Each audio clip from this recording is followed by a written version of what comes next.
কেমন আছেন সবাই? আশা করি সবাই ভালো আছেন।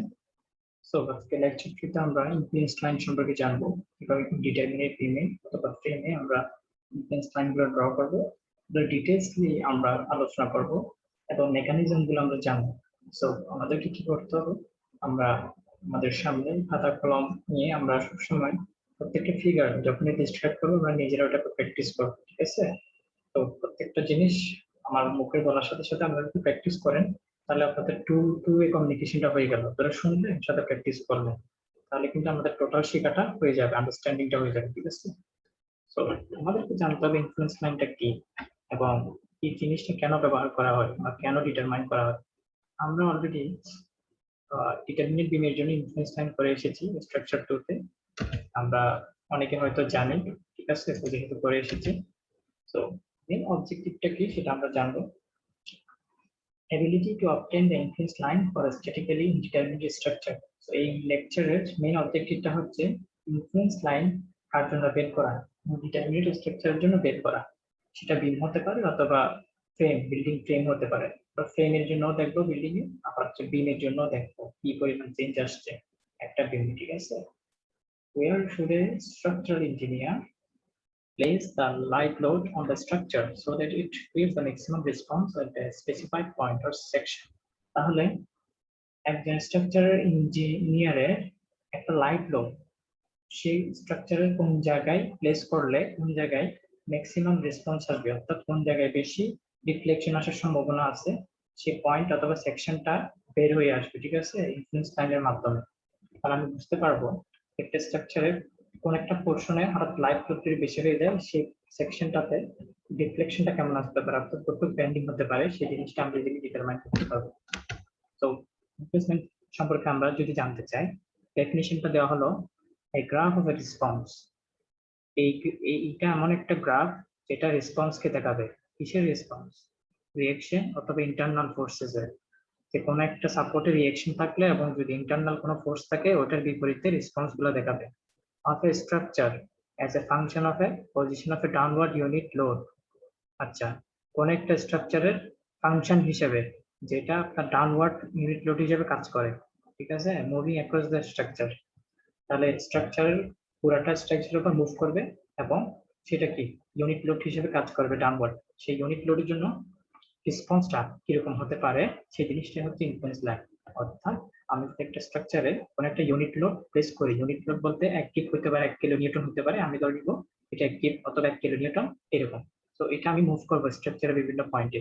তো যখনই আমি বিভিন্ন পয়েন্টে নিয়ে যাব, সাপোজ এটা এই পয়েন্টে আছে, এই পয়েন্টে যদি ইউনিট লোড আসে এর বিপরীতে আমাকে কি দিবে? একটা রেসপন্স আসবে, ঠিক আছে? যেহেতু এখানে লোডটা আমি চাপাইছি, এই যে রেসপন্সটা কি পরিমাণ হতে পারে এই রেসপন্সটাকে বলা হচ্ছে কি ইনফ্লুয়েন্স লাইন। এই রেসপন্স গুলো যদি আমি ড্র করি তাহলে আমি কি পেয়ে যাব? আমি ইনফ্লুয়েন্স লাইন পেয়ে যাব, ঠিক আছে? আর ইউনিট লোড সবসময় ডাউনওয়ার্ড হবে, ঠিক আছে? আর রেসপন্স হবে এর বিপরীত, অপোজিট সাইড, কিন্তু একই লাইন অফ অ্যাকশনে, একই লাইন অফ অ্যাকশনটা ফলো করতে হবে। তো ডেফিনিশন অফ ইনফ্লুয়েন্স লাইন আমরা স্ট্যাটিক্যালি ডিটারমিনেট বিমের জন্য জানবো, আবার ইনডিটারমিনেটের জন্য জানবো। সো আমরা যারা স্ট্রাকচার টুতে স্ট্যাটিক্যালি ডিটারমিনেটের জন্য করে এসেছি ওই জিনিসটাই করি। Applying a deformation to a statically determinate beam or a frame will not cause the beam or frame to bend. এটা বলা হচ্ছে কোন একটা ডিটারমিনেট বিম অথবা ফ্রেমে যদি আমি ডিফরমেশন অ্যাপ্লাই করি তাহলে বিমটা ফ্রেমটা কোনো বেন্ড হবে না, ঠিক আছে? মানে কোনো বেন্ড হবে না, এক্সট্রা যে পোর্শনে আছে ওই পোর্শনে থাকবে। The reflected shape due to the unit deformation will not compose of a straight line, will be composed of a straight line and can be used to locate the movable load to cause maximum effect and to calculate magnitude of the force. Such as influence diagram is called qualitative influence line for a determinate structure. তো যে ডিফ্লেকশনটা আসছে কোন একটা বিমের মধ্যে আমি যখন unit load place করছি, সো ওই ডিফরমেশনটা সবসময় কি হবে? আমি যখন গ্রাফে দেখাবো সেটা স্ট্রেট লাইন হিসেবে আসবে। সো তখন কি করব? সেই স্ট্রেট লাইন থেকে আমি বিভিন্ন পয়েন্টে যখন ইউনিট লোডটা মুভ করব ম্যাক্সিমাম কোন জায়গায় এফেক্ট আসবে সেটা আমি ইজিলি ক্যালকুলেট করে ফোর্সের মানটা বের করতে পারবো। সো এই জিনিসটাকে বলা হচ্ছে কোয়ালিটেটিভ ইনফ্লুয়েন্স লাইন। কার জন্য? ডিটারমিনেট স্ট্রাকচারের জন্য। তো পার্থক্যটা কি? যা স্ট্যাটিক্যালি ইনডিটারমিনেটের জন্য করি তাহলে কোন একটা ইনডিটারমিনেট স্ট্রাকচারের জন্য যদি ডিফরমেশন অ্যাপ্লাই করা হয় তখন সেটা স্ট্রাকচারটা কি হবে? ওই জায়গায় ব্যান্ড করবে, ঠিক আছে, এটা কিন্তু ব্যান্ড করবে না। can only be used to locate the position of movable load, তাহলে ব্যান্ড করার পর সেটা কি করতে পারে, মুভেবল লোড গুলোর পজিশন বের করবে to cause maximum response, maximum কোন জায়গায় রেসপন্সটা দিচ্ছে সেই পজিশনটা মুভেবল লোডের জন্য সেই পজিশনটা বের করে দিবে, ঠিক আছে। তাহলে এই স্ট্যাটিক্যালি ডিটারমিনেট এবং ইনডিটারমিনেটের মধ্যে পার্থক্য একটাই, এটা হচ্ছে ডিটারমিনেট বিমে ডিফরমেশন আসার পর সেটি কি হবে, সেটি ব্যান্ড করবে না, কিন্তু ডিটারমিনেটে সেটা কি হবে, সেটা ব্যান্ড হয়ে যাবে। এই জন্য কার্ভ গুলা কি হয়, এখানে স্ট্রেট লাইন হয় আর এখানে কার্ভ আকারে হয়। আমরা জাস্ট একটা ফিগার দেখি তারপরে বুঝতে পারবো। এই যে দেখেন, এটা হচ্ছে ডিটারমিনেটের জন্য আর এটা হচ্ছে ডিটারমিনেট। ডিটারমিনেট আমরা কি করেছিলাম, স্ট্রাকচার করতে আমাদের কার্ভ গুলো ছিল স্ট্রেট, ঠিক আছে, কিন্তু এখানে হবে কি কার্ভ। তাহলে এখানে যে ডায়াগ্রামটা পাবো সেই ডায়াগ্রামের রেসপন্সের জন্য আমি স্ট্রেট লাইন পাবো, ঠিক আছে। এখানে ডিফরমেশনটা হচ্ছে, সো এখানে কি স্ট্রেট লাইনটা পাবো, আর এখানে রেসপন্স ফাংশন বের করছি, সো এখানে কি ডিফরমেশনটা হবে কার্ভ আকার। তো আরেকটা ফিগার দেখেন, আপনি যদি শেয়ারের জন্য বের করেন তাও কার্ভ আসবে, আর এগুলো থাকবে স্ট্রেট, এগুলো থাকবে কার্ভে আর এগুলো থাকবে স্ট্রেট। তাহলে পার্থক্য শুধু এখানে। আর এখানে বলা হচ্ছে ডিটারমিনেটের জন্য আপনার স্ট্রাকচার এখানে কি হবে না, এই জায়গায় কোনো ব্যান্ড হবে না, কিন্তু এখানে কি হবে, এখানে ব্যান্ডিং হবে, ডিটারমিনেটের জন্য ব্যান্ডিং হবে। তাহলে এই পার্থক্যটা আমরা জানলাম।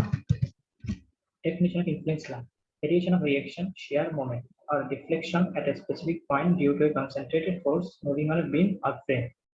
তাকে যদি বলা হয় যে ইনফ্লুয়েন্স লাইনের ডেফিনেশন দেন, শুধু একটা লাইনে আনসার দিতে হবে। শেয়ার, রিঅ্যাকশন অথবা মোমেন্টের জন্য অথবা ডিফ্লেকশনের জন্য কোন একটা পয়েন্টে কনসেন্ট্রেটেড ফোর্সের জন্য কি পরিমাণ মানে ভেরিয়েশনটা আসছে, শেয়ারের কি পরিমাণ ভেরিয়েশন আসছে, রিঅ্যাকশনে কি পরিমাণ ভেরিয়েশন আসছে, মোমেন্ট অথবা ডিফ্লেকশনের জন্য কি পরিমাণ ভেরিয়েশন আসছে কোন একটা পয়েন্টে।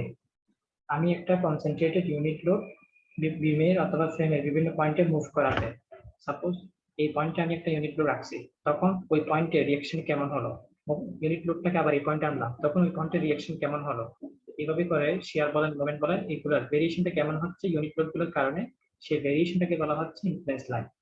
Influence line for statically indeterminate beam, indeterminate বিমের জন্য ইনফ্লুয়েন্স লাইনের কি কি শর্ত, comparison between indeterminate and determinate. তাহলে স্ট্যাটিক্যালি ইনডিটারমিনেটেড বিমের জন্য আমি সলভ করার আগে আমাকে ডিটারমিনেট ইনডিটারমিনেট বিমের কম্পারিজনটা জানতে হবে। Influence line for statically indeterminate beam, qualitative influence line for frame. তো এই পুরো বিষয়গুলো আমরা কি এই লেকচারের মধ্যে জানতে পারবো। ফিগারগুলো আমরা ডিসক্রাইব করি খুব সুন্দর করে। এখানে আমি কম্পারিজন, প্রথমে যেটা আসছে কম্পারিজন, আমি কম্পেয়ার করতেছি। আমি যখন ডিটারমিনেট বিমের জন্য ইনফ্লুয়েন্স লাইন ড্র করেছিলাম, আমি কার্ভগুলো পেয়েছি এভাবে। দেখেন এটাকে ডিটারমিনেট, এটাকে ডিটারমিনেট কেন বলা হলো, এখানে একটা ইন্টারনাল হিঞ্জ আসছে, ইন্টারনাল হিঞ্জ আসার কারণে আমি ইজিলি থ্রি মোমেন্ট ইকুয়েশন না, আমি ইজিলি ওই যে স্ট্যাটিক ইকুইলিব্রিয়াম ইকুয়েশন গুলো ইউজ করে ফাংশন অফ এফ(x) F1 function of moment use করে এই রিঅ্যাকশন গুলো ইজিলি বের করে ফেলতে পারি বলে এটাকে ডিটারমিনেট বিম বলা হচ্ছে। আর এটার জন্য এটার কার্ভ গুলো এই যে ডায়াগ্রামটা পেয়েছি ইনফ্লুয়েন্স লাইনে, এগুলো দিয়েছে স্ট্রেট হয়েছে, কিন্তু ইনডিটারমিনেট এখানে কি নাই, কোনো ইন্টারনাল হিঞ্জ নাই, যার কারণে আমি একটা টাইম তিনটা রিঅ্যাকশন বের করতে পারবো না। তো এই জন্য আমাকে এটা ইনডিটারমিনেট স্ট্রাকচার হিসেবে আমি এটাকে কাউন্ট করেছি, ঠিক আছে। এখন এখানে যদি আমি ইনফ্লুয়েন্স লাইন ড্র করতে যাই, এখানে কার্ভ, এখানে যে রেখাটা পাবো সেটা হবে সবসময় কার্ভ আকারে। এখন আমি এখানে আর এর জন্য কি বের করেছি, এই যে এখানে আর এ লেখা আছে, আর এর জন্য ইনফ্লুয়েন্স লাইন ড্র করেছি। তাহলে এ পয়েন্টে আপনাকে কি করতে হবে, এ পয়েন্টে মানে এই নিচ থেকে কি হবে, রেসপন্সটা আসবে 1 মানে ইউনিট লোড, আমি সবসময় ইউনিট লোড হিসেবে কাউন্ট করবো, ঠিক আছে। যে পয়েন্টে বের করবো ওই পয়েন্টে সবসময় 1 হবে, সেটা শেয়ার হোক মোমেন্ট হোক যেটাই হোক, সেটা সবসময় 1 হবে। তো আমি আর এ অর্থাৎ আর এর রিঅ্যাকশনের জন্য ইনফ্লুয়েন্স লাইন ড্র করলে এখানে এক উঠাই দিব, এখানে কি করবো এক উঠাই দিব। এখন আরেকটা সাপোর্টে এসে সেটা কি হয়ে যাবে, জিরো হয়ে যাবে, সবসময় আরেকটা সাপোর্ট আসে সেটা জিরো হয়ে যাবে, এবং পরবর্তী সাপোর্টে গিয়ে সেটা কি হবে, জিরো হয়ে যাবে। তো সাপোর্টে সবসময় কি হবে, জিরো হবে। যে সাপোর্ট বাদ যাবে সেটা ছাড়া, যে সাপোর্টে নির্ণয় করবো সেটা ছাড়া বাকি সাপোর্টে কি হবে, জিরো হয়ে যাবে। তো এখানে ব্যান্ডিং হয়, দেখেন এই জায়গায় উঠার কারণে বিমটা কি হয়েছে, হালকা এই জায়গায় একটা নেগেটিভ মোমেন্ট তৈরি করছে, ঠিক আছে। এই জায়গায় কি যে হালকা নেগেটিভ মোমেন্ট তৈরি করছে। আর এখানে দেখেন ইন্টারনাল হিঞ্জ থাকার কারণে এখানে কি হয়েছে, নেগেটিভ মোমেন্ট তৈরি হয়েছে।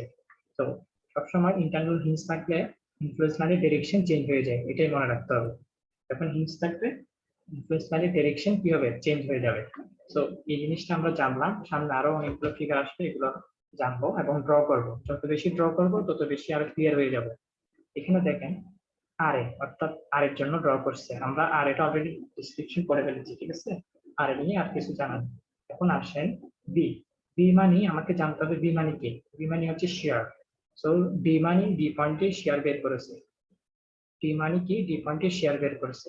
তো আপনাকে একটু আগে বলেছিলাম রিঅ্যাকশন বলেন, শেয়ার বলেন, নিচে আছে মোমেন্ট, মোমেন্ট বলেন, সবসময় আমার ইনফরমেশনটা হবে 1। সো ইনফ্লুয়েন্স লাইনে এই টোটাল শেয়ারের জন্য কত পাইলাম 1, রিঅ্যাকশনের জন্য কত পাইলাম 1, আর এখানে মোমেন্টে কত ডিগ্রি পাইলাম তাও 1। এই জিনিসটা মাথায় রাখতে হবে। হ্যাঁ, এখন আসেন বি মানে শেয়ার, ঠিক আছে, কোন পয়েন্টে, ডি পয়েন্টে। ডি পয়েন্টে আমাকে বিমে শেয়ার আঁকতে হবে, ঠিক আছে, শেয়ার ডায়াগ্রাম আঁকতে হবে। এখন আসেন এটা কিভাবে ড্র করব সেটা আমরা দেখব। সবসময় মনে রাখবেন এটা একটা রুলারের মতো কাজ করবে শেয়ারটা। আমি আপনাদেরকে আরেকটা ফিগার দেখাই, তাহলে ইজিলি বুঝতে পারবেন। শেয়ারটা সবসময় রোলারের মতো কাজ করে, ঠিক আছে। এই যে দেখেন এখানে শেয়ার বের করছে কোন পয়েন্টে, 4 পয়েন্টে। তো শেয়ারটা সবসময় রোলারের মতো কাজ করবে, রোলার সাপোর্টের মতো। হ্যাঁ, আপনার দুই হাত যদি আপনি একসাথে ধরেন, আপনার ডান হাত উপরে উঠবে আর বাম হাত নিচে নামবে, ঠিক আছে। তাহলে এটা হচ্ছে শেয়ারের প্রিন্সিপাল। আপনার ডান হাত উপরে উঠবে আর বাম হাত কি নিচে নামবে। তো শেয়ারটা হবে এরকম, ঠিক আছে, এই সাইডটা উপরে হবে, ওই সাইডটা নিচে। তো আমরা আবার ওই ফিগারে চলে যাই, তারপর শেয়ারের জন্য ডায়াগ্রামটা ক্লিয়ার করি। তো ডান হাত উপরে উঠে গেছে, ঠিক আছে, ডি পয়েন্টে, আর বাম হাত হচ্ছে নিচে নামছে। তাহলে ডান সাইডেরটা উপরে থাকলো আর বাম সাইডেরটা কি হলো, নিচে নামলো। তো এটাই হচ্ছে শেয়ার। টোটাল শেয়ার হবে 1। এইভাবে হালকা বেন্ডিং হয়েছে, কি হয়েছে বেন্ডিং, বিমটা তো আর সোজা যাবে না, ঠিক আছে, হালকা বেঁকে যাবে। এটা কার্ভ আকারে গেল। আর এখানে কি হয়েছে, এটা যে নিচে ছিল এটা এখানে এসে, এখন দেখেন এগুলো কি হবে না, কার্ভ আকারে হবে না, এগুলো হবে স্ট্রেট লাইন। সেম আমার শেয়ারের পরিমাণ 1 হবে, এটা সোজা এখানে সাপোর্ট এসে 0, এটা ওই ডান সাইডে একটু উপরে উঠে গেছে এবং সেটা সাপোর্ট এসে 0, এবং ইন্টারনাল হিঞ্জ পর্যন্ত সোজা চলে যাবে। হিঞ্জে আসলে এটার ডাইরেকশন চেঞ্জ হয়ে যাবে এবং এটা সাপোর্টে গিয়ে 0 হবে। সেটা হচ্ছে শেয়ারের জন্য। শেয়ার সবসময় আমি রোলারের মতো কল্পনা করবো, ঠিক আছে। তাহলে রিঅ্যাকশন গেল, শেয়ার গেল। এখন আসবো আমরা মোমেন্ট। যখন আমরা মোমেন্টে আসবো, আমাকে দেখতে হবে কোন পয়েন্টে মোমেন্ট বের করতে বলছে। এম বলতে মোমেন্ট বোঝায়, ঠিক আছে, আর বলতে রিঅ্যাকশন, ডি বলতে শেয়ার, আর এম বলতে কি মোমেন্ট। কোন পয়েন্টে বের করতে বলছে, ই পয়েন্টে মোমেন্ট বের করতে বলছে। তো ই পয়েন্টে আমার 1 ডিগ্রি আমি কি করব, 1 ডিগ্রি মোমেন্ট তৈরি করব। এইটা সবসময় মনে রাখবেন আপনি, শাপলা ফুলের মতো। যে পয়েন্টে মোমেন্ট বের করতে বলবো ওই পয়েন্টে আমি একটা শাপলা ফুল ড্র করবো। একটা যাবে এই সাইডে, একটা যাবে এই সাইডে, মানে এদিকে যাবে ক্লক ওয়াইজ আর ওইদিকে যাবে এন্টি ক্লক ওয়াইজ। তাহলে আমার মোমেন্ট কিভাবে হলো, ক্লক ওয়াইজ ডিরেকশনে এটা উপরে উঠলো আর এন্টি ক্লক ওয়াইজ এটা এই সাইডে উঠলো, অর্থাৎ দুইটা দুই সাইডে, ঠিক আছে। মানে মনে করেন দুইটা সাপ, একটা এদিক দিয়ে তাকাচ্ছে গোকরা সাপ, আর একটা ওই দিকে তাকাচ্ছে। তাহলে এই পয়েন্টে কি হলো, মোমেন্ট তৈরি হলো। তো আমি যখনই মোমেন্ট বের করতে বলবো, সাপোর্ট ছাড়া যে কোনো পয়েন্টে মোমেন্টের ডায়াগ্রাম হবে এরকম, কিন্তু সাপোর্টে গেলে মোমেন্টের ডায়াগ্রামটা একটু চেঞ্জ হবে। সেটাও আমরা দেখবো পরবর্তীতে। এটাই মনে রাখেন যে মোমেন্ট যখন বের করবো, এই এই রেখার সাথে এই রেখার, এটার মাঝখানের এই স্লোপটা কত হবে, 1 হবে, ঠিক আছে। এখানে এই রেখার সাথে এই রেখার মাঝখানের স্লোপটা কত হবে, 1 হবে। তাহলে আমি ইনফ্লুয়েন্স লাইন এই জিনিসটা ডিটারমাইন করি। এখন দেখেন আমি এই পয়েন্টে মোমেন্ট বের করলাম, এটা কার্ভ আকারে গেছে, এখান থেকে আবার ইয়া পর্যন্ত, সাপোর্ট পর্যন্ত 0, আবার হালকা বেন্ডিং এর কারণে বিমটা আবার কি হয়েছে, এখানে বক্ররেখা তৈরি করে সেটা পরের সাপোর্টে 0, এই পরের সাপোর্টে গিয়ে মিলিত হয়েছে। তো এভাবে সাপোর্টে গিয়ে সবসময় মিলিত হবে এবং এভাবে বেন্ডিং এর কারণে কি করবে, এটা হালকা বেঁকে যাবে। কার ডিটারমিনেট বিমে, কিন্তু ডিটারমিনেট বিমে বাঁকবে না, এটা কি সোজা গিয়ে ইন্টারনাল হিঞ্জ যখন আসবে পজিশন চেঞ্জ করে আবার কি হবে, ওই সাপোর্টে চলে যাবে, ঠিক আছে। তাহলে আমরা এই জিনিসটাই জানলাম যে ডিটারমিনেটে সোজা হয় সবগুলা, ডিটারমিনেটে সবগুলা বেঁকে বেঁকে যায়, ব্যাস এটাই হচ্ছে মেন পার্থক্য। এখন আমি ইনফ্লুয়েন্স লাইন কার মাথা থেকে আসছে সেই জিনিসটাই জানবো, এটা হচ্ছে ব্যাকগ্রাউন্ড, ঠিক আছে। In which French Bernhard Muller was born in Breslau, ব্রেসলাও বর্তমানে যেটার নাম, on 13 মে 1851। অর্থাৎ মুলার ব্রেসলাও, আমরা এক কথায় এর নাম কি জানি, মুলার ব্রেসলাও। সে 1851 সালে জন্মগ্রহণ করছে। সে সিভিল ইঞ্জিনিয়ারিং হিসেবে তার একটা অফিস দিয়েছে বার্লিনে প্রথমে, তারপর সে তার নাম এড করছে, ঠিক আছে, এবং মুলার বেস্ট ল হিসেবে সে কোন একটা ভার্সিটির লেকচারার হিসেবে জয়েন দিচ্ছে, পরে সে প্রফেসর হয়ে গিয়েছিল, ঠিক আছে। এবং সে একটা মেথড ডেভেলপ করছে যেটা দিয়ে কোন একটা স্ট্রাকচারে তাড়াতাড়ি বেস্ট ল, ওনার হাত ধরেই আমরা ইনভেস্টমেন্ট জিনিসটা জানতে পেরেছি। এবং ওনার প্রিন্সিপালটা কি সেটা আমরা এখন জানবো।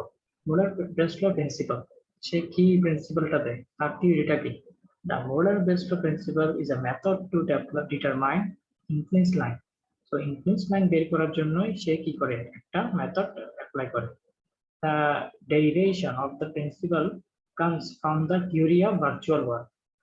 ভার্চুয়াল ওয়ার্ক একটা মেথড, সেই মেথডের মাধ্যমে সে এই থিওরিটা কি করছে, মানে প্রবর্তন করছে। তার স্টেটমেন্টটা কি ছিল? The influence line for a response function, কোন একটা ইনফ্লুয়েন্স লাইন কোন একটা রেসপন্স ফাংশনের জন্য, রেসপন্স ফাংশন বলতে আমি যদি রিঅ্যাকশনের জন্য ড্র করি তার থেকে একটা রেসপন্স পাবো, শেয়ারের জন্য ড্র করলে একটা রেসপন্স পাবো, মুভমেন্ট অথবা ডিফ্লেকশনের জন্য করলে কি হবে, একটা রেসপন্স পাবো। তাহলে কোন একটা রেসপন্স ফাংশন ইনফ্লুয়েন্স লাইনের is given by the deflected shape of the release structure. তাহলে কোন একটা রেসপন্স ফাংশন কিভাবে পায়, ডিফ্লেক্টেড শেপ হিসেবে পায়, মানে ডিফ্লেক্ট করছে কিছু। এর নিচে কিন্তু আমি স্ট্রাকচারটাকে কি রিলিজ করে ফেলবো by removing the displacement constraint. সেই জায়গায় ডিসপ্লেসমেন্ট কনস্ট্রেন্টটাও রিমুভ করব corresponding to the response function of interest from the original structure। তাহলে ওই জায়গায় রেসপন্স ফাংশনটাকে আমি কি করব, রেসপন্স ফাংশন যে জায়গায় থাকবে সেই জায়গার ডিসপ্লেসমেন্ট কনস্ট্যান্টটা রিমুভ করব এবং and giving a unit displacement or rotation at that location, এবং ওই জায়গায় আমাকে একটা ডিসপ্লেসমেন্ট বা রোটেশন দেখাতে হবে in the direction of the response function, যে জায়গায় রেসপন্স ফাংশনটা আছে। তাহলে যে থিওরিটা লিখছে এটা আমি আবার ফিগারেশন লাইন করে রেসপন্স ফাংশন তিন চার লেকচার এগুলোর জন্য যদি ইনফ্লুয়েন্স মান বের করতে যাই তাহলে কেন এর নিচে যে স্ট্রাকচার আছে সেটাকে আমি রিমুভ দেখি, স্ট্রাকচার কিভাবে রিমুভ করলাম একটা ফিগারের সাথে মিলাই। এই যে দেখি এখানে আমাকে কি বের করতে হচ্ছে, R1 অর্থাৎ 1, এই পয়েন্টে আমাকে রিঅ্যাকশন বের করতে হচ্ছে। এই 1 পয়েন্টে আমি কি করলাম, এখানে যে স্ট্রাকচারটা আছে সাপোর্টটা সেটাকে কি করলাম, রিমুভ করে ফেললাম। তাহলে প্রথমে আমাকে সাপোর্টটা রিমুভ করে ফেলতে হবে। সাপোর্টটা রিমুভ করব, তো দেখা গেছে আমি ইউনিট অফ কোন পয়েন্টে দিলাম, আমি ইউনিট অফ দিলাম জেতে। তো জেতে লোড দেওয়ার কারণে বিমটা হালকা দেখে গেছে এবং সেটা রেসপন্স এখান পর্যন্ত চলে আসছে, অর্থাৎ এখানে একটু ডিফ্লেকশন হয়েছে, ঠিক আছে। এটাকে রেস্ট্রেন্ট বলছে, রেস্ট্রেন্ট ফাংশন। তাহলে আমাকে কিন্তু পরবর্তীতে রেস্ট্রেন্ট ফাংশনটাও কি রিমুভ করে ফেলতে হবে। কেন রিমুভ করব, এই যে নিচে এখানে কি আসতেছে, রেসপন্স ফাংশন আসছে, এটাই হচ্ছে রেসপন্স ফাংশন কার জন্য, R1 এর জন্য। R1 হচ্ছে কি, R1 এভাবেই কি দিবে, লোডটা দিবে। তাহলে R1 নিচ থেকে যদি লোডটা দেয় এখানে ডিফ্লেক্টেড হয়ে সেটা 1 উঠে যাবে, ঠিক আছে, সেটার মান কত হবে 1, এটা 1 উঠে যাবে। এবং উঠে গেলে আমি কি করব, এখানে যে হালকা ডিফ্লেক্ট হয়েছে এই রেস্ট্রেন্টটাকে আমি বাদ দেব। তো আমার এখানে যে টোটাল রেসপন্সটা আসছে এই ডাইরেকশন বরাবর সেটাকে বলা হচ্ছে কি, সেটাকে বলা হচ্ছে ইনফ্লুয়েন্স লাইন। মানে এখানে যে ডিফ্লেকশনটা পাইছি রেসপন্সের কারণে, হ্যাঁ, সেটা দিয়ে আমি যে ডায়াগ্রামটা ড্র করব সেটাকে বলা হচ্ছে কি ইনফ্লুয়েন্স লাইন, ঠিক আছে। এটাই হচ্ছে থিওরি। তাহলে আসি,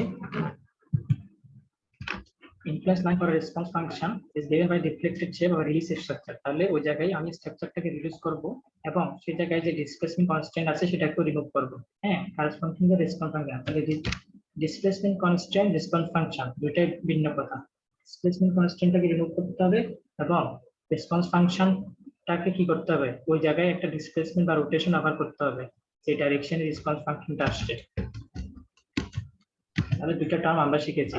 এখানে যেই কনস্ট্যান্টটা আসছে, ঠিক আছে, সেটাকে আমরা রিমুভ করব এবং এখানে যে রেসপন্স ফাংশন আসছে সেটা এই রেসপন্স ফাংশন ডাইরেকশন বরাবর সেটা এই ডিফ্লেকশন অথবা সেটা রোটেশন সেই জিনিসটাকে দেখাই দিব। যেহেতু এটা রিঅ্যাকশনের জন্য হয়েছে এখানে কি হবে, এখানে শুধু ডিফ্লেকশনটাই হবে, ঠিক আছে। এখানে তাহলে ইউনিট ডিফ্লেকশন হলো এবং আমি যদি মোমেন্টের জন্য বের করি সেখানে কি হবে, ইউনিট রোটেশন হবে। সো এই জিনিসটাই হচ্ছে কি ইনফ্লুয়েন্স লাইনের সংজ্ঞা অথবা থিওরি। জিনিসটা আমরা ভালো করে আয়ত্ত করবো।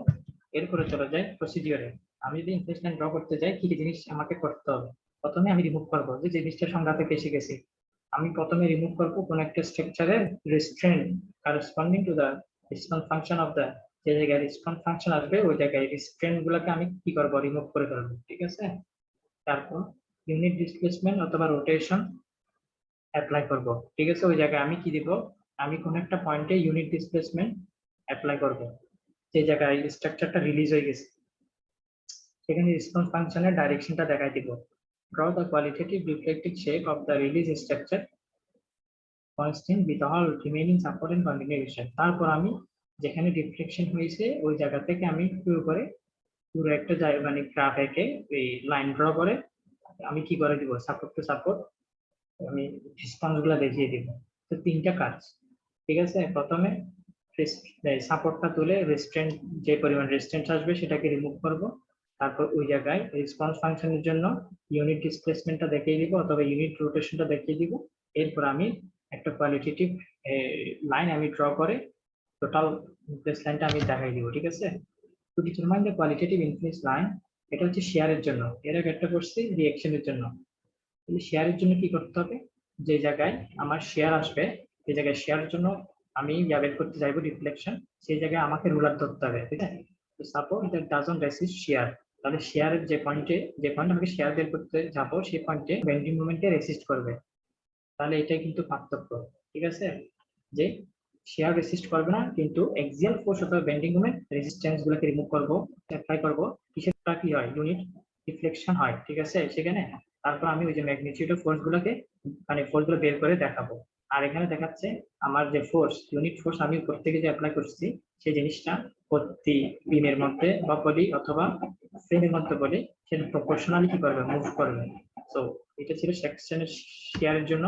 এরপর মোমেন্টের জন্য কি, যে পয়েন্টে আমার মোমেন্ট বের করতে হবে ওই পয়েন্টে মোমেন্ট রেস্ট্রেন্টটাকে রিমুভ করব এবং সেটা কি করবে, সেটা রেসিস্ট করবে, সেটা এক্সিয়াল অথবা শেয়ার ফোর্সকে রেসিস্ট করবে। ঠিক আছে, সেটা এক্সিয়াল অথবা শেয়ার ফোর্সকে রেজিস্ট করবে। এর আগে যেটা দেখেছিলাম শেয়ারের জন্য সেটা কি করছে, এক্সিয়াল ফোর্স এবং বেন্ডিং মোমেন্টকে রেজিস্ট করছে, আর এখন মোমেন্ট কি করবে, এক্সিয়াল এবং শেয়ার ফোর্সকে রেজিস্ট করবে। ঠিক আছে, এবার আসি, the moment resistance is eliminated by intersecting a hinge in the structure at the section location।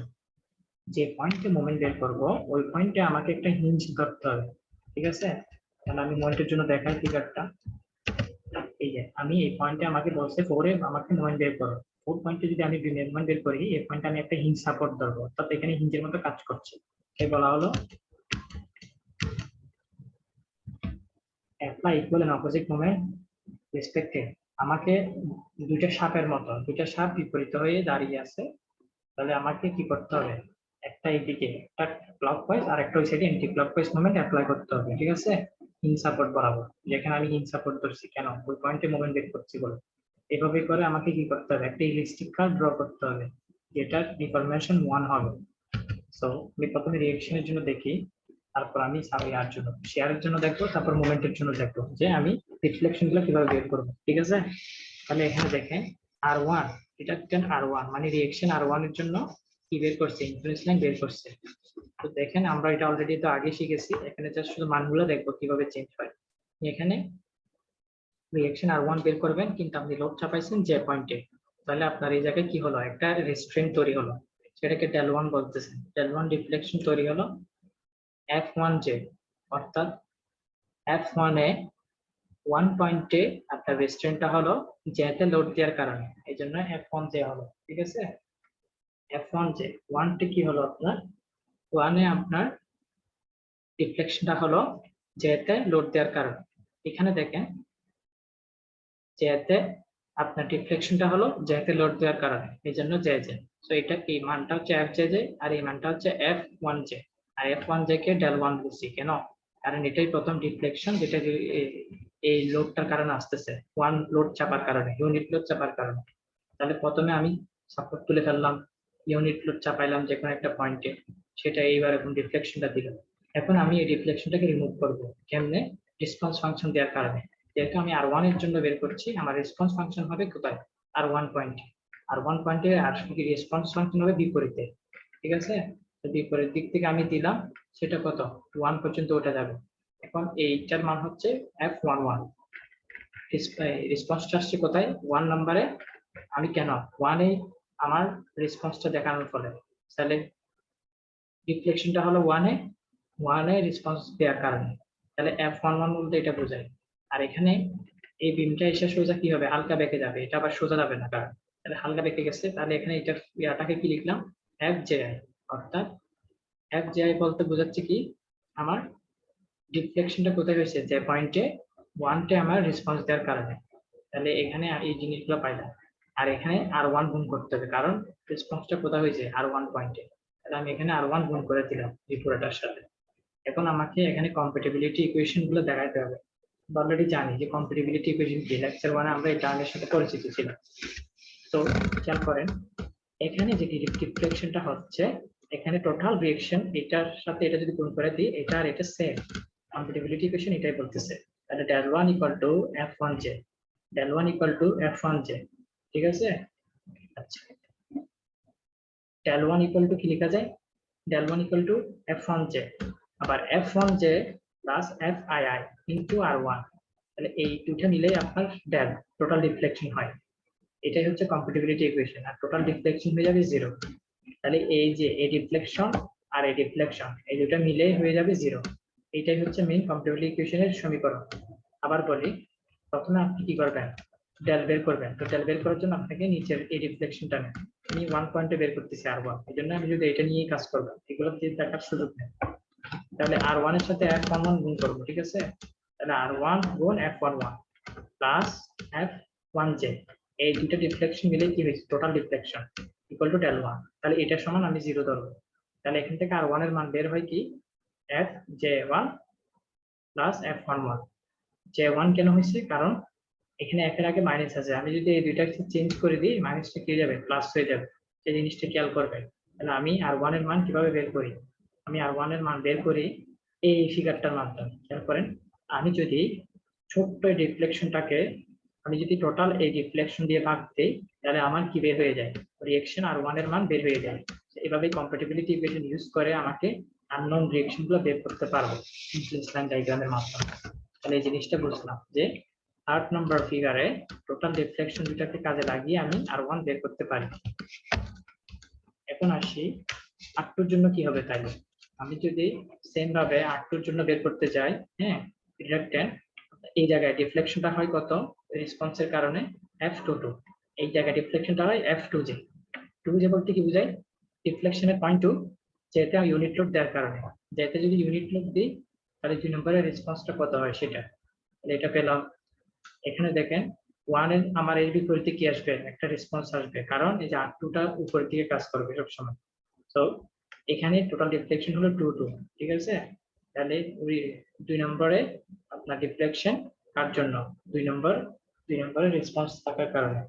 তাহলে এখন টোটাল যে ডিফ্লেকশনটা সেটা কি হবে, আগের মতো r2 এর সাথে f22 গুণ দিব প্লাস f2j ইকুয়াল টু কত হবে, del 2। হ্যাঁ, এই টোটাল ডিফ্লেকশনকে del 2 দিয়ে ডিনোট করব ইকুয়াল টু 0। এখান থেকে r2 এর মান বের হয় কত, fj2 ডিভাইডেড বাই f22। অর্থাৎ টোটাল রিফ্লেকশনকে যদি আমি বড়টার দিয়ে ভাগ দিয়ে দিই, আমি টোটাল কি পেয়ে যাই, আননোন রিঅ্যাকশন r2 পেয়ে যাই। এভাবে করে আমাকে কি করতে হবে, r2 মান বের করতে হবে।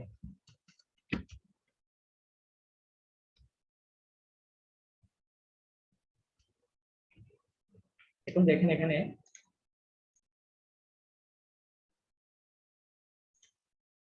সো আমাকে বের করতে বললো যে 4 পয়েন্টে, বিমের 4 নম্বর পয়েন্টে আপনার শেয়ার কত হবে। আমি ঠিক রোলার সাপোর্ট ধরে এই জায়গায় মনে করবো যে রোলারের মতো শেয়ারটা আপ ডাউন করবে, আমি এই পয়েন্টে কি করব, হালকা উঠিয়ে দিব, ঠিক আছে। এখন মানে ডান সাইড দিয়ে আর লেফট সাইড দিয়ে নামাই দিব। টোটাল এই উঠা নামার পরিমাণটা হচ্ছে কত, 1।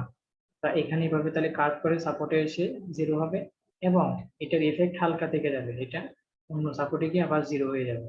তো এখানে আমি হালকা ডিফ্লেকশন পেলাম, এই জায়গায় আমি কত f44 ডিফ্লেকশন পেলাম। তাহলে টোটাল শেয়ার কত হবে, এই ছোট ডিফ্লেকশন ডিভাইড বাই বড় ডিফ্লেকশন, ঠিক আছে। এখান থেকে আমি কি পেয়ে যাচ্ছি, শেয়ার ভি এর মান পেয়ে যাচ্ছি, ঠিক আছে। তাহলে শেয়ারটা বুঝলাম। এখন চলে যাবো মোমেন্টের জন্য, ঠিক আছে। মোমেন্টের জন্য কি হবে, তো আমাকে এখানে সেম ভাবে পয়েন্ট 4 এর জন্য বলেছে যে মোমেন্ট বের করো। সো পয়েন্ট 4 এ আমি একটা হিঞ্জ ধরেছি এবং দুইটা বিপরীতমুখী কি ধরলাম, একটা ক্লকওয়াইজ একটা অ্যান্টি ক্লকওয়াইজ মুভমেন্ট ধরলাম। মনে করলাম যে বিমে এইভাবে কি হবে, রেসপন্সটা আসবে। তাহলে কি হবে, এখানে হালকা এই মোমেন্টের কারণে এটা এই দিক দিয়ে উঠে গেল, হালকা এই মোমেন্টের কারণে এটা এই দিক দিয়ে উঠে গেল। তাহলে এখানে টোটাল যে ঘূর্ণনটা হয়েছে এটার মান কত সেটা বের করতে হবে। আর আমরা জানি এই দুইটা রেখার স্লোপ সবসময় 1ই হবে, ঠিক আছে। তাহলে এভাবে উঠে গেল, এটা এইভাবে উঠে গেল, এদিকে একটু কার্ভ হবে, এদিকে একটু কার্ভ হবে। তো এখানে এসে 0, এখানে এসে 0। আর এর রেসপন্সটা এখানে পর্যন্ত থেকে যাবে, এখানে হালকা নেমে যাবে, এই পয়েন্টে এসে আবার 0। তাহলে এখানে এটার মান হচ্ছে FJ4, এখানে এটার মান হচ্ছে α44, টোটাল অ্যাঙ্গেলটার মান, ঠিক আছে। তাহলে টোটাল মোমেন্ট এম এটা কিভাবে বের করবো, এই পয়েন্টে M equal to FJ4 divide by α44, এভাবে করে আমাকে মোমেন্টের মান বের করতে হবে। এখন আমি টোটাল ফিগারটা দেখবো। টোটাল যদি মানে সামারাইজ করি তাহলে আমার এটাই দাঁড়ায়, রিঅ্যাকশন R1 R2 R3 তবে বের করবো, এটা হচ্ছে সামারি। ঠিক আছে, এখন আমি চলে যাই, আমরা যে প্র্যাকটিস করব ওই প্র্যাকটিসে। সবাই খাতা কলম নিয়ে আমরা এই ফিগারগুলো ড্র করব। মনে করেন একটা ইনডিটারমিনেট বিম দিয়েছি আমি এখানে, ঠিক আছে।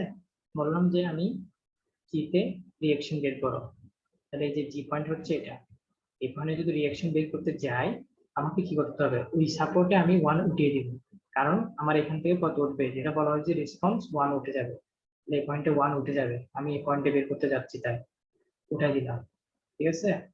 এখন কি হবে, পরবর্তী সাপোর্টে এসে 0 হবে, তাহলে এখানে ব্যান্ড আকারে কি করলো, বিমটা মানে ইয়াটা নামলো, বেসলাইনটা নামলো ব্যান্ডিং করে, এভাবে কার্ভ আকারে নামলো। এখন আসেন এখানে এটা কি হবে, সোজা যাবে না, কারণ বিমের হালকা রেসপন্স একটু নিচে থেকে যাবে, তাহলে এখানে হালকা কার্ভ করে আবার পরবর্তী সাপোর্টে এসে কি হলো, 0 হয়ে গেল। তাহলে এটা পেলাম কার জন্য, জি পয়েন্টের রিঅ্যাকশনের জন্য। এখন আসি ডি পয়েন্টের রিঅ্যাকশনের জন্য কেমন হবে সেটা বের করতে হবে। তাহলে আমি দিলাম dy, তাহলে আমি ডি পয়েন্টে কি করলাম, 1 উঠিয়ে দিলাম, ডি পয়েন্টে আমি কি করলাম, 1 উঠিয়ে দিলাম, পরবর্তী সাপোর্টে এসে কি হবে, 0 হবে, আমি এখানে কি করলাম, এখানে আমি এটাকে 0-তে লাগাই দিলাম। এখন আসেন, যেহেতু এটা ফিক্স সাপোর্ট, এটা কি সাপোর্ট, ফিক্স সাপোর্ট, এই জন্য এখানে কি হবে না, এখানে বেশি উপরে এটা উঠবে না, এটা এভাবে কার্ভ আকারে আসছে না, কেন, এটা ফিক্স সাপোর্ট, এখানে হালকা বাড়বে, কিন্তু এই সাপোর্টটা ফিক্স না, এটা রোলার। তো এই জায়গায় ডিফ্লেকশনটা একটু বেশি হবে, কারণ আমি এখানে ইজিলি কি পাচ্ছি, ফ্লেক্সিবিলিটি পাচ্ছি, কিন্তু এই জায়গায় ফিক্স থাকার কারণে এটা কিন্তু বেশি উঠবে না, এটা হালকা উঠবে, এই জায়গায় একটু বেশি হবে, তারপরে এটা 0 হবে। এইভাবে কি পাচ্ছি আমি, এই পয়েন্টের জন্য কি পাচ্ছি, ইনভেস্টমেন্ট পাচ্ছি। একটা কথা বলে দিই, যদি এই জায়গাও কি থাকতো, হিন সাপোর্ট থাকতো, এই জায়গায় যদি হিন সাপোর্ট থাকতো তাহলে কিন্তু ডায়াগ্রাম উঁচু নিচু হতো না, এই জায়গায় যেরকম এই জায়গায় সেরকম থাকতো, দুইদিকে সাপোর্ট দিতে কি হতো, শুধু ডিফারেন্স হয়ে গেছে কেন, কারণ দুইদিকে সাপোর্ট হচ্ছে ভিন্ন, এটাই। এখন আসেন এ পয়েন্টের জন্য, এ পয়েন্টের রিঅ্যাকশনের জন্য ডায়াগ্রাম কেমন হবে, যে পয়েন্টে বের করবো ওই পয়েন্টে 1 উঠিয়ে দিব, তাহলে 1 উঠিয়ে গেল, এখান থেকে এই পয়েন্টে এসে কি হবে, এখানে হালকা একটু রেসপন্স থাকবে, মানে ডিফ্লেকশন থাকবে, তারপর এখানে এসে 0 হলো, এই বিমটা কি হবে, আবার পরবর্তীতে এসে 0 হবে, এবং এই জায়গায় আরেকটু রেসপন্স কাজ করছে, অর্থাৎ ডিফ্লেকশন কাজ করছে। তাহলে এভাবে করে আমি কি গেলাম, 3টা পয়েন্টের জন্য রিঅ্যাকশন পেয়ে গেলাম, এবং সবাই খাতা এগুলো ড্র করে ফেললাম, শেষ। এখন আসেন, আপনাকে বললো যে মোমেন্ট বের করো, আমরা তো রিঅ্যাকশন থেকে এখন দেখবো মোমেন্ট, কোন পয়েন্টের জন্য বের করতে হচ্ছে, এ পয়েন্টে, এটা হচ্ছে ভিন্ন। আমি বলেছিলাম যদি সাপোর্ট মোমেন্ট বের করতে বলে তাহলে কিন্তু একটু ভিন্ন হবে, কিন্তু পয়েন্ট মাঝখানে পয়েন্ট যদি মোমেন্ট বের করতে বলে তখন কিন্তু আরেক রকম, তাহলে দুটো রকম মোমেন্টের জন্য, একটা হচ্ছে বিমের বিভিন্ন পয়েন্টে মোমেন্ট একরকম, আবার যদি সাপোর্টে মোমেন্ট বের করতে বলে তখন কিন্তু অন্যরকম, দুইটাই নিয়ম। এখন আসে সাপোর্টে মোমেন্ট বের করতে বলবো, ঠিক আছে। এখন দেখেন যেহেতু মোমেন্ট বের করবো, মোমেন্টে কিন্তু আমার ডিফ্লেকশন উপরে হয় না, মোমেন্টে সবসময় ডিফ্লেকশন হয় ওই পয়েন্ট থেকে ধরে, যেহেতু এটা সাপোর্ট, সাপোর্টটাকে কিন্তু আমি উপরে নিচে মুভ করতে পারবো না, কিন্তু বিমের এই জায়গায় কিন্তু উপরে নিচে মুভ করা যাবে বেন্ডিং এর কারণে, কিন্তু সাপোর্টে কোনো বেন্ডিং হবে না, সো আমার এটা কিন্তু আর উপরে এভাবে উঠছে না, এভাবে সাপের মতো এদিকে এবং ওইদিকে হচ্ছে না। তো আমি কি করতে পারি, এই পয়েন্টে প্লেসমেন্টটা ফিক্সড হয়ে যাবে, কারণ এখানে সাপোর্ট আছে। তো আমার এই জায়গায় কি ছিল, এই ডান সাইডে ছিল ক্লকওয়াইজ মোমেন্ট, বাম সাইডে ছিল এন্টি, যেহেতু বাম সাইডে কোনো কিছুই নাই এদিকে আর কিছু ড্র করতে হবে না, এখানে আমি কি করলাম, ক্লকওয়াইজ 1 নামিয়ে ফেললাম, ক্লকওয়াইজ 1 নামিয়ে ফেললাম, তাহলে ডায়াগ্রামটা হবে এরকম, এভাবে গিয়ে পরবর্তী সাপোর্টে 0, এই ইফেক্টটা আরেকটু থেকে যাবে এবং সেটা পরবর্তী সাপোর্টে গিয়ে 0, মোমেন্টের জন্য হবে এরকম। খেয়াল করেন আমি যদি কোনো একটা পিনের মাঝখানে বা সাইডে যে কোনো এক জায়গায় বের করতে চাই, হওয়ার কথা কি, এই সাইডে সাপের মতো এইদিকে ক্লকওয়াইজ একবার উঠবে, এই সাইডে বিপরীত অপোজিট সাপটার মতো কি করবে, এই সাইডে এভাবে আসবে, অর্থাৎ এদিকে ক্লকওয়াইজ এদিকে অ্যান্টি ক্লকওয়াইজ। তাহলে কি হলো, বিম থেকে হালকা উঠে গেল না, এটার ডায়াগ্রাম হবে এরকম, এই সাইডের কার্ভ, এটার ডায়াগ্রাম হবে এই সাইডের কার্ভ। কিন্তু এখানে আমি সাপোর্টে বের করাতে এটা কি হলো, এটা এই সাইডে আর উঠলো না, কারণ এটা সাপোর্টে বের করছে। এই জায়গায় কি হলো, আমি ক্লকওয়াইজ নামাইলাম না এটাকে, এখানে আমি এখান থেকে এই সাপোর্টে ফিক্স করে দিয়ে আমি এখান থেকে এক নামিয়ে ফেলবো। তাহলে এটাই হচ্ছে সাপোর্টের জন্য, আর এটা হচ্ছে মাঝখানের পয়েন্ট অথবা যে কোনো এক জায়গার পয়েন্ট। এই জায়গায় করলে এটা এরকম হবে, ঠিক আছে, এই জায়গায় করছি এটা এইভাবে হলো। তাহলে আমাকে এগুলো খাতায় ড্র করতে হবে, আমি বলবো যে মাঝখানের জন্য বের করেন, টিমের বিভিন্ন অংশের জন্য বের করেন, অথবা সাপোর্টের জন্য বের করেন, তখন কিরকম হবে ডায়াগ্রাম এটা থেকে দেখাতে হবে। আমরা একটা প্র্যাকটিস করি, এই জিনিসটা প্র্যাকটিস করি। আমার আর এর জন্য ইনফ্লুয়েন্স লাইন কিভাবে দেখাতে হবে, দেখেন এটা ইনডিটারমিনেট বিম, কারণ এখানে অনেকগুলো সাপোর্ট, এতগুলো রিঅ্যাকশন একসাথে বের করা যাবে না, স্ট্যাটিক ইকুইলিব্রিয়াম ইউজ করে, ঠিক আছে। সো আমাকে কি করতে হবে, আমাকে এটা ইনডিটারমিনেট বিম হিসেবে কাউন্ট করতে হবে। এখন আমাকে বলছে যে পয়েন্টে রিঅ্যাকশন বের করো, তাহলে এতে কত উঠে দিবে, এক উঠে দিবে, পয়েন্টে এক উঠাই দিব, যে পয়েন্টে বের করতে হবে ওখানে এক উঠে যাবে, পরবর্তী সাপোর্টে এসে কি হবে, সেটা জিরো হবে, তাহলে এটা হালকা কার্ভ আকারে নামবে, হালকা কার্ভ নামলো। তো এটার রেসপন্স আরেকটু থেকে যাবে, সেটা আবার কি হলো, পরবর্তী সাপোর্ট পর্যন্ত সেটা হালকা নেমে আবার উঠে এই সাপোর্টে এসে জিরো হলো, এই জিনিসটা আবার থেকে যাবে। ইন্টিগ্রাল বিমে এটাই হচ্ছে সুবিধা, যে পুরো বিম জুড়ে সেটা রেসপন্স থেকে যায়, ঠিক আছে, অর্থাৎ ডিফ্লেকশনটা থেকে যায়। কখনো এখানে এটা সোজা দিব না আমরা, ঠিক আছে, কখনো এখানে এসে কি হবে, সোজা হবে না, সব জায়গায় রেসপন্সটা থেকে যাবে। সো আমরা ডিমের মতো কল্পনা করব, এখানে আসলো, ডিওটা থাকলো, আবার ডিওটা উঠলো, আবার ডিওটা নামলো, এভাবে হচ্ছে রেসপন্স গুলো কাজ করবে ইনফ্লুয়েন্স লাইনে। তাহলে এটা আমি 1 এর জন্য, অর্থাৎ আর এর জন্য আমি পেয়ে গেলাম। এখন আসি আর বি এর জন্য, বি পয়েন্টে যদি আনতে যাই, তো এখানে আমি এক উঠিয়ে দিব, এক উঠিয়ে দিলে এই সাপোর্টে আমি এসে জিরো করলাম, আবার এই সাপোর্টে এসে জিরো করলাম, এই সাপোর্টে এসে কি করলাম, জিরো করলাম। এখন এটা রেসপন্স থেকে যাবে, এটা ডিও আকারে আবার উঠলো, এই সাপোর্টে এসে জিরো হলো, আবার উঠলো, এই সাপোর্টে এসে জিরো হলো। তাহলে এখানে কি করলাম, সাপোর্টে সবসময় জিরো করলাম এবং এই ডিও গুলো দিয়ে ইনফ্লুয়েন্স লাইন গুলো দেখালাম। এখন দেখেন আমাকে এমবি বের করতে হবে, পি মানে এই যে দেখেন এই পয়েন্টে, আমাকে সাপোর্টে মুভমেন্ট বের করতে হবে, তাহলে আমার অন্য রুলস অ্যাপ্লাই করতে হবে। সাপোর্টে আমার কি হবে, ইনফ্লুয়েন্স লাইন কিন্তু উঠবে না, ঠিক আছে, মানে ইনফ্লুয়েন্স লাইন সাপোর্ট থেকে শুরু করতে হবে মুভমেন্ট। তাহলে আসি, আমার এদিকে ক্লকওয়াইজ নামবে আর এদিকে অ্যান্টি ক্লকওয়াইজ নামবে, তাহলে আমি এদিকে ক্লকওয়াইজ নামালাম আর এই সাইডে কি করলাম, অ্যান্টি ক্লকওয়াইজ নামাইলাম। তাহলে খেয়াল করেন এখানে কোনো হিঞ্জ কাজ করতেছে না সাপোর্টে, এই জন্য একটু উঠে নাই উপরে, সাপোর্ট থেকে আমি এটা কি করলাম, ক্লকওয়াইজ হালকা নামাই দিলাম, অ্যান্টি ক্লকওয়াইজ হালকা নামাই দিলাম, ঠিক আছে। হ্যাঁ, সো পরবর্তী সাপোর্ট পর্যন্ত এটা এসে জিরো হলো, এটা পরবর্তী সাপোর্ট এসে জিরো হলো, এটার ইনফ্লুয়েন্সটা আরো থেকে গেল, যেটা এই সাপোর্ট এসে জিরো হলো এবং এখানে এসে জিরো হলো, এভাবে করে আমি এমবিটা বের করলাম এই পয়েন্টে। এখন আসে এমজি, জি পয়েন্টের জন্য মোমেন্ট বার বলবো, তাহলে এটা সাপোর্টে না, তো এখানে ইজিলি আমি এখানে হিঞ্জ ধরে এটা উঠাই দিলাম, তাহলে এটা এই সাইডে কত 1 ডিগ্রি নামলাম, এই সাইডে কত 1 ডিগ্রি নামলো, এটা ক্লকওয়াইজ এটা অ্যান্টি ক্লকওয়াইজ, তাহলে এটা হবে এইভাবে, সাপোর্টে গিয়ে জিরো হবে, এটা এখানে এসে মিলে গেল, এটা সাপোর্টে গিয়ে জিরো হলো, এখানে এসে মিলে গেল এবং উপরে হালকা উঠে গেল। তো এইভাবেই করে আমাকে রিঅ্যাকশন অথবা মোমেন্টের জন্য ইনফ্লুয়েন্স লাইন গুলো ড্র করতে হবে। আমি যদি পরীক্ষায় ফিগার চেঞ্জ করে দিও, আপনারা কি এই বেসিক আইডিয়া থেকে, কনসেপ্ট থেকে আইডিয়া নিয়ে আপনাদেরকে ফিগার গুলো ড্র করতে হবে, এই জন্য আমাকে খাতা বেশি বেশি করতে হবে, প্র্যাকটিস করতে হবে। এখানে দেখেন শেয়ারের জন্য দেখাইছে যে জি পয়েন্টে শেয়ার হলে কি হবে, আমি জানি শেয়ার হলে কি হয়, ডান সাইডে হালকা উঠে বাম সাইডে হালকা নামে, তো এই জন্য এখান থেকে এটা কি কার্ভ আকারে সাপোর্টে গিয়ে জিরো হলো, এখান থেকে কার্ভ আকারে সাপোর্টে গিয়ে জিরো হলো, এবং যে ইনফ্লুয়েন্সটা থেকে গেল এই জন্য এটা আবার উঠে হালকা আবার এই সাপোর্টে গিয়ে জিরো হলো, এখানে এটা রেসপন্স থেকে গেছে এই জন্য এটা নেমে জিরো হলো, আবার এটা উঠে জিরো হলো। এইভাবে করে আপনাকে কি করতে হবে, জি পয়েন্টের জন্য শেয়ার রাখতে হবে। এখানে বললো যে আপনাকে এফ পয়েন্ট, এখানে একটা এফ আছে, এখানে খাতায় আঁকার সময় এখানে একটা এফ দিবেন, এফ পয়েন্টে শেয়ার রাখো, তাহলে এটার মতো করে কি করবো, এখানে 1 হবে শেয়ার, এখানে যেহেতু 1 হয়েছে 1 হবে আপনার শেয়ার, তাহলে আপনার ডান দিকে উঠলো বাম দিকে নামলো, তাহলে ডান দিক থেকে আবার এটা এভাবে করে কি করবো, ডি আকারে শেয়ারটা দেখাই দিব, ঠিক আছে। এবার আসেন, এখানে এই পয়েন্টটাকে এইচ দিবেন, এই পয়েন্টটা কি হবে এইচ, এইচ পয়েন্টে আপনাকে শেয়ার দেখাতে হবে। শেয়ার হলে কি হয়, আপনার রোলারের মতো কাজ করে, ডান দিকে উঠবে বাম দিকে নামবে, তাহলে এটা টোটাল মান হবে 1, হালকা উপরে এখানে সাপোর্ট এসে জিরো, আবার নেমে এখানে এসে জিরো, তাহলে এখানে এসে সাপোর্ট এসে জিরো, আবার উঠে সাপোর্ট এসে 0, আবার এখানে গিয়ে 0 হলো। তাহলে কি হলো, আমি কি পেলাম, কিভাবে শেয়ারের জন্য আমি ইনফ্লুয়েন্স ডায়াগ্রাম আঁকলাম। এখন আসেন আমরা বিমের জন্য মোটামুটি করেছি, এখন আমরা ফ্রেমে চলে যাব। একটা বিল্ডিং এর ফ্রেমের জন্য কিভাবে ইনফ্লুয়েন্স লাইন ড্র করতে হয় সেই জিনিসগুলো আমরা ক্লিয়ার হয়ে নেব। Where should a structural engineer place the live load on the structure, beam or frame, so that it creates the maximum response at a specified point or section? একজন structure engineer কোন জায়গায় live লোডটা লাগলে বিম অথবা ফ্রেমে কোন জায়গায় maximum response আসবে সেই জিনিসটাই আমরা আসলে ইনফ্লুয়েন্স লাইনের মাধ্যমে জানতে পারবো। Live load pattern to maximize member forces in multi storage building. আমাকে বিল্ডিং কোড অনুসারে কি করতে হবে, স্ট্রাকচারাল মেম্বার গুলার জন্য ডিজাইন করতে হবে যেন স্ট্রাকচারটা লাইভ লোড গুলা এবং ডেড লোড গুলা উভয় দিকে ইউনিফর্মলি কি করে আমাকে সাপোর্ট দিতে পারে।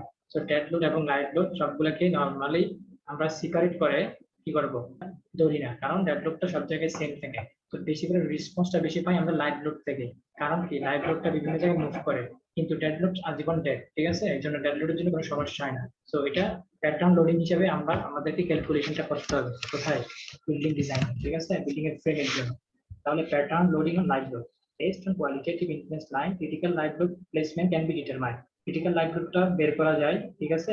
A structure analysis computer program can be used to calculate the member and shear and moment for the dead load and critical live load case.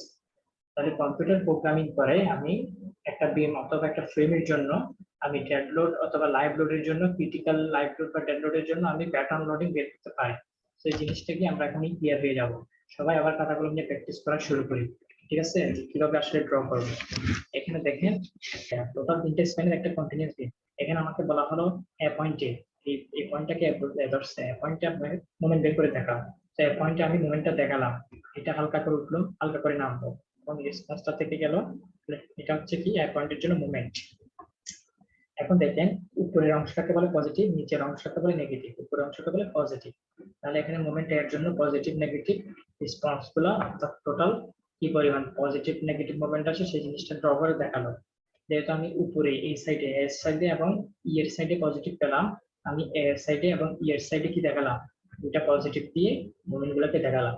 তাহলে নেগেটিভ পাইছি কোথায়, সি এর সাইডে, সি এর সাইডে পেলাম নেগেটিভ কারণ এটা নামছে। তাহলে সি এর সাইডে আমি উপরে উঠাই দিয়ে সেটাকে দেখাইলাম যে এটা নেগেটিভ, আর এখানে এটা দেখাই দিলাম যে এটা পজিটিভ। তাহলে আমি কি মোমেন্ট এর জন্য আমি প্যাটার্ন লোডিংটা দেখিয়ে দিলাম। এখন আসি মোমেন্ট বি এর জন্য কি হবে, বি মানে সাপোর্টে, সাপোর্টে যখন আমি বের করব, এখানে যখন এটাই হিঞ্জ ধরেছিলাম আমি, এটা উপরে উঠে গেছিল, এখানে কিন্তু আর উঠবে না, এই জায়গায় হালকা নামবে, এই জায়গায় হালকা নামবে, ঠিক আছে, এখানে এক নামবে, এখানে এক নামবে, ঠিক আছে। তাহলে এই যে এটাকে বলা হচ্ছে কি বি এর জন্য মোমেন্ট, এটা নামলো, এখানে এসে সাপোর্টে 0 হলো, এখানে এসে আবার উঠে এখানে 0 হলো, এটা নামলো, এখানে এসে 0, তাহলে কি এদিকে ক্লকওয়াইজ, এদিকে অ্যান্টি ক্লকওয়াইজ, দুই সাইডে কি হবে কাজ করছে। তাহলে আমি কি করলাম, বি এর জন্য মোমেন্ট বের করলাম। এখন আসি বি এর জন্য পজিটিভ নেগেটিভ গুলো দেখাই দিই মোমেন্ট। আপনার বি এর জন্য পজিটিভ পাইছি শুধু এক সাইডে, ই এর সাইডে, আর নেগেটিভ পাইছি এ এবং সি সাইডে, অর্থাৎ প্রথম দুই সাইডে নেগেটিভ পাইছি। বি এর জন্য আমি ডায়াগ্রামটা দেখাই দিই, দেখেন পজিটিভ পাইছি ই এর সাইডে, আর প্রথম দুই সাইডে কি পাইছি, নেগেটিভ পাইছি। তাহলে বি এর জন্য এভাবে প্যাটার্ন লোডিংটা দেখিয়ে দিলাম, ঠিক আছে। এখন আসি সি পয়েন্টে আমাকে মোমেন্ট কিভাবে দেখাবে, সি পয়েন্টে মোমেন্ট, সি পয়েন্টে মোমেন্ট খেয়াল করেন, সি পয়েন্টে উঠে গেছে এখানে, হ্যাঁ, সি পয়েন্টে উঠে দিব কারণ এখানে আমি হিঞ্জ ধরেছি, তাহলে উঠে গেল, এখানে এসে 0, আবার রেসপন্সটা থাকলো, এখানে এসে 0, এখানে এসে রেসপন্সটা থাকলো, এখানে এসে 0। তাহলে সি এর জন্য আমি পজিটিভ মোমেন্ট পেলাম মাঝখানে, আর বি সাইডে পেলাম নেগেটিভ। তাহলে সি এরটা দেখা যদি কিভাবে হয়, মাঝখানে পাইছিলাম পজিটিভ, ঠিক আছে, তাহলে সি এর মাঝখানে ড্র করব এবং সেটাকে বলবো পজিটিভ, দুই সাইডে ড্র করব প্যাটার্ন লোড, সেটাকে বলবো কি নেগেটিভ। তাহলে শেষ, এভাবে করে ফিগার থেকে প্যাটার্ন লোডিং গুলো ড্র করে রেখে দিব। এখন আসেন এই ফিগার থেকে ডি এর জন্য আমি মোমেন্ট বের করব। তাহলে ডি এ যেভাবে মোমেন্টটা পাইছিলাম, ডি ও সেম ভাবে কাজ করবে। ডি এ দেখেন এদিকে এক নামবে, এদিকে এক নামবে, তাহলে এখানে এসে 0 হলো, এখানে এটা নামবে, এখানে এসে 0, এখানে এসে 0, এভাবে করে কি পেলাম, ডি এর জন্য মোমেন্ট ডায়াগ্রাম পেয়ে গেলাম ইনফ্লুয়েন্স লাইনে। তাহলে এখানে আজ দুই সাইডে পেলাম নেগেটিভ, প্রথম সাইডে পেলাম পজিটিভ। তাহলে আমি ডি এর জন্য এভাবে প্যাটার্ন লোড দেখাই দেব যে এটা ডি, প্রথম সাইডে পেলাম পজিটিভ এবং লাস্ট দুই সাইডে পেলাম নেগেটিভ। তাহলে এভাবে করে প্যাটার্ন লোড গুলো এঁকে দেখাই দিব, ঠিক আছে, ইনফ্লুয়েন্স লাইনের পর। এরপর আসি লাস্ট টি এর জন্য। ই এর জন্য যদি আঁকতে যাই, এটা অনেকটা এ এর মতোই। এ যেভাবে আছে ই তো সেম। এখানে উঠিয়ে দিলাম, এদিকে নামলো, এদিকে নামলো, এখানে এসে 0, এখানে এটা রেসপন্স থেকে গেল, এখানে এসে 0, এখানে এসে 0।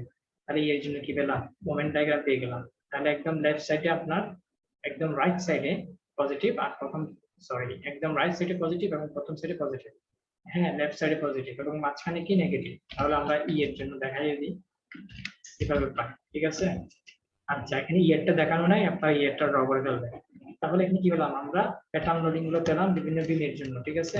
তো খাতায় প্রথমে এরটা ড্র করবেন, এরটা ড্র করার পর প্যাটার্ন লোড দেখাবেন, বি এরটা ড্র করবেন, বি এরটা ড্র করার পর বি এর প্যাটার্ন লোড দেখাবেন, ঠিক আছে? তারপর সি এরটা ড্র করবেন, সি এরটা ড্র করার পর কি করবেন? সি এর প্যাটার্ন লোড এখানে দেওয়া আছে, সি এর প্যাটার্ন লোড গুলো ড্র করবেন ফিগারের পর পর। ডি এরটা ড্র করা আছে এখানে, এরপর ডি এর প্যাটার্ন লোড ড্র করবেন। ই এরটা এখানে, ই এরটা আছে মোমেন্ট, তাহলে ই এর প্যাটার্ন লোড দেওয়া নয়, সেটা আপনারা নিজেরাই করে ফেলবেন। এভাবে করে আমি বিভিন্ন বিমের জন্য প্যাটার্ন লোড বের করতে পারি। ফ্রেমের জন্য পারি কি হবে সেটাই দেখি। হ্যাঁ, একটু ক্রিটিক্যাল এবং সহজে বটে। একটু খেয়াল করতে হবে যে কোন জায়গায় কি বের করতে যাচ্ছি সেটাই। তাহলে এইটা হচ্ছে ইনফ্লুয়েন্স লাইন ফ্রেমের জন্য, আর এগুলো হচ্ছে কি প্যাটার্ন লোড। এটা হচ্ছে পজিটিভের জন্য, আর এটা হচ্ছে নেগেটিভের জন্য, ঠিক আছে? লোড সবসময় উপরেই দেখাবো, বিমে যেভাবে দেখাইছি। এখন আসেন, এখানে এই ইনফ্লুয়েন্স লাইনগুলো যেভাবে দেখাচ্ছে, এগুলো আমরা পেন্সিল দিয়ে আঁকতে পারবো। কিভাবে আসলো সেটাই হচ্ছে কথা। এখন আপনার এই পয়েন্টে, অর্থাৎ এই ফ্রেমের এই বিমটার মাঝখানে, এই ফ্রেম পুরো ফ্রেমের এই বিমটার মাঝখানে আপনাকে বলবো যে ইনফ্লুয়েন্স লাইনটা বের করো, অর্থাৎ এটাকে আই পয়েন্ট বলা হলো। আই পয়েন্ট, আই পয়েন্টের জন্য শেয়ার, আই পয়েন্টের শেয়ারের জন্য ইনফ্লুয়েন্স লাইন কত বের করো। তাহলে শেয়ার তো আমরা জানি কিভাবে করে, এই সাইডে হালকা উঠাই, ওই সাইডে হালকা নামাই, এবং সেটা কি এভাবে করে যাবে, ঠিক আছে?